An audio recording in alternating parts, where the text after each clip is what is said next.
Játszottak egy mérkőzést 1987. augusztusában a Népstadionban, amelyet nem dokumentáltak. Nem lehet olvasni erről a meccsről könyvekben, sporttörténeti forrásokban, pedig az egyik legrendkívülibb, legszokatlanabb meccs, amelyre valaha sor került a régi Nemzeti Stadionban.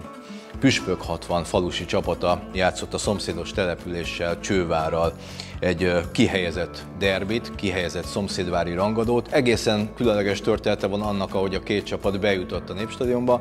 Ez azért kellett az a két leölt disznó, amelyet a Galga völgye TS biztosított, és amely egyfajta ajándékként szolgált, és megkönnyítette a két csapatnak a bejutást, és lehetőséget teremtett arra, hogy ott futballozzanak, ahol egyébként a magyar válogatott szokott. Püspök 60-ból való a patakparti pályák állandó kelléke, a labdahalászó rúd is, amely, ahogy a nevéből ki lehet következtetni, arra szolgál, hogy amikor a labda berepül a vízbe, akkor ne kelljen bemenni érte, messziről is vissza lehessen hozni a pályára.